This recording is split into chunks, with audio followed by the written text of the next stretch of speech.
بسم اللہ الرحمن الرحیم رب اشرح لي صدری ویسر لي امری واحلل عقدۃ من لسانی یفقهوا قولی وإذ قلنا ادخلوا هذه القرية فكلوا منها حيث شئتم رغدا وادخلوا الباب سجادا وقولوا حطة نغفر لكم خطاياكم وسنزيد المحسنين۔ اور وہ وقت بھی یاد کرو جب ہم نے کہا تھا کہ بستی میں داخل ہو جاؤ اور اس میں سے جہاں سے چاہو جی بھر کے کھاؤ، بستی کے دروازے میں جھکے سروں سے داخل ہونا اور یہ کہتے جانا کہ یا اللہ ہم آپ کی بخشش کے طلبگار ہیں، اس طرح ہم تمہاری خطائیں معاف کر دیں گے اور نیکی کرنے والوں کو اور زیادہ ثواب بھی دیں گے۔ فبدل الذين ظلموا قولا غير الذي قيل لهم فأنزلنا على الذين ظلموا رجزا من السماء بما كانوا يفسقون۔ مگر ہوا یہ کہ جو بات ان سے کہی گئی تھی ظالموں نے اسے بدل کر ایک اور بات بنا ڈالی، نتیجہ یہ کہ جو نافرمانیاں وہ کرتے آ رہے تھے ہم نے ان کی سزا میں ان ظالموں پر آسمان سے عذاب نازل کیا۔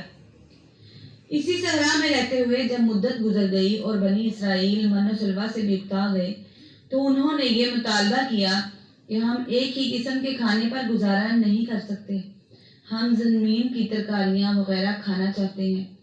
ان کا یہ مطالبہ آگے آیت نمبر 61 میں آئے گا۔ اس موقع پر ان کی یہ خواہش بھی پوری کی گئی اور یہ اعلان فرمایا گیا کہ اب تم صحرا کی خاک چھاننے سے نجات دی جاتی ہے۔ سامنے ایک شہر ہے، اس میں چلے جاؤ، لیکن اپنے گناہوں پر ندامت کے اظہار کے طور پر سر جھکائے ہوئے جانا اور معافی مانگتے ہوئے شہر میں داخل ہو جاؤ۔ وہاں اپنی رغبت کے مطابق جو حلال غذا ہو جہاں سے چاہو کھا سکو گے، لیکن ان ظالموں نے پھر ضد کا مظاہرہ کیا۔ شہر میں داخل ہوتے ہوئے سر تو جھکاتے دور کی بات، یہ سینہ تان کر داخل ہوئے اور معافی مانگنے کے لیے انہیں جو الفاظ کہنے کی تلقین کی گئی تھی ان کا مذاق بنا کر انہوں نے ان سے ملتے جلتے لفظ سے ایسے نعرے لگاتے ہوئے داخل ہوئے جس کا مقصد مسخرہ پن کے سوا کچھ نہ تھا۔ جو لفظ انہیں معافی مانگنے کے لیے سکھایا گیا تھا وہ تھا حطۃ، یا اللہ ہمارے گناہ بخش دے۔ انہوں نے اسے بدل کر جس لفظ کے نعرے لگائے تھے وہ تھا حنطۃ یعنی گندم۔ پھر انہوں نے سرکشی کی اور بات بدل ڈالی۔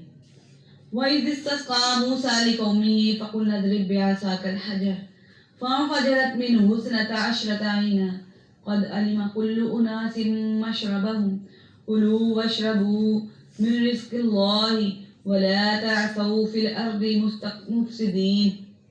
اور جب پانی مانگا، اور وہ وقت بھی یاد کرو جب موسیٰ نے اپنی قوم کے لیے پانی مانگا تو ہم نے کہا اپنی لاٹھی پتھر پر مارو، چنانچہ اس پتھر سے 12 چشمے پھوٹ نکلے۔ ہر ایک قبیلے نے اپنے پانی لینے کی جگہ معلوم کر لی۔ ہم نے کہا اللہ کا دیا ہوا رزق کھاؤ اور زمین میں فساد مچاتے مت پھرنا۔ یہ واقعہ بھی اس وقت کا ہے جب بنی اسرائیل میدان صحرائے سینا میں محصور تھے، وہاں پانی کا کوئی چشمہ نہیں تھا۔ اللہ تعالیٰ نے ایک معجزہ کے طور پر 12 چشمے پیدا فرما دیے۔ حضرت یعقوب اسرائیل علیہ السلام کے 12 بیٹے تھے، ہر بیٹے کی اولاد ایک مستقل قبیلہ بن گئی تھی اور اس طرح بنی اسرائیل 12 قبیلوں میں تقسیم ہو گئے۔ اللہ تبارک تعالیٰ نے ہر قبیلے کے لیے الگ چشمہ جاری فرما دیا تاکہ کوئی الجھن پیش نہ آئے۔ سبحان اللہ۔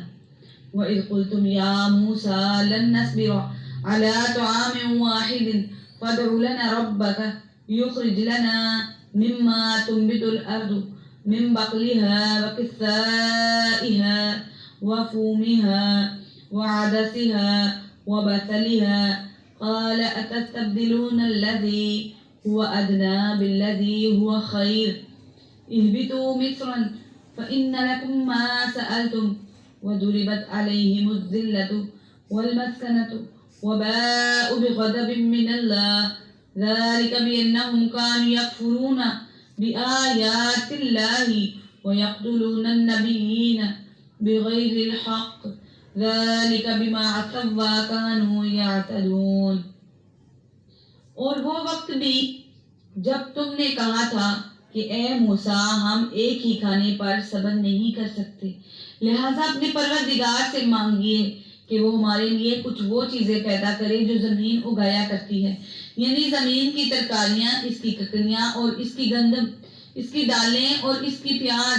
موسیٰ نے کہا، جو غذا بہتر تھی، کیا تم اس کو ایسی چیزوں سے بدلنا چاہتے ہو جو گھٹیا درجے کی ہیں؟ ایک شہر میں جا اترو تو وہاں تمہیں وہ چیز مل جائے گی جو تم نے مانگی ہے۔